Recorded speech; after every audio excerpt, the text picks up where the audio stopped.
The First Alert Storm Team is keeping us posted on the risk for severe weather tomorrow, making sure you're prepared for both severe weather and eventually hurricane season that is quickly approaching. Unfortunately. Yes, meteorologist Caroline Carithers is back with us. So Caroline, what is the first step when it comes to preparation?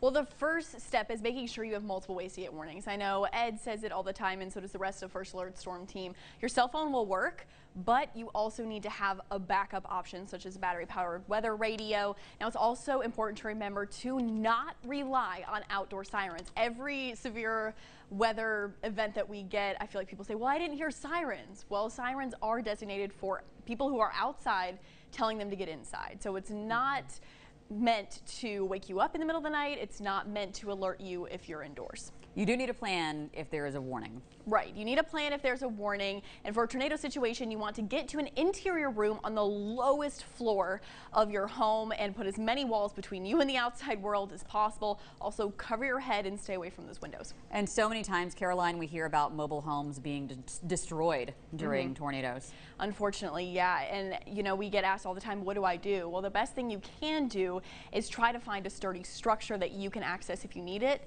And if you can't find a sturdy structure, maybe try to make plans with family and friends to stay with them, especially in high-risk events like we're seeing tomorrow. Yeah, as you mentioned, have that plan. Now, what about disaster kits? Yeah, disaster kits are a big one. And the good news with disaster kits is you can use them for everything. So you can use it for hurricanes, you can use it for tornadoes, anything like that.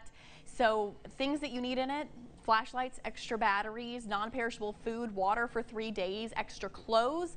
We're looking at, you know, different things like a first aid kit, whistle, cash and credit cards, weather radio, cell phone charger, so a bunch of things, and of course anything that you and your family think you might need. And the whistle to let people know where you are if you get buried under rubble. Yep. Some people say, wait a minute, and I always whistle. say, put a helmet in there. I know you seem silly when you put it on, but it really could save your life, honestly. And that's what matters. Right. And of course, the First Alert Storm Team is going to be here this whole time. You guys will make sure you stay on top. You and Ed will both be here tomorrow, in fact. Yes, so it'll be Thomas and John tomorrow. I'm sure Colleen Peterson will be out monitoring the situation in the field, and then Ed and I will be here in the afternoon and evening overnight. Somebody will be here 24/7, keeping y'all safe.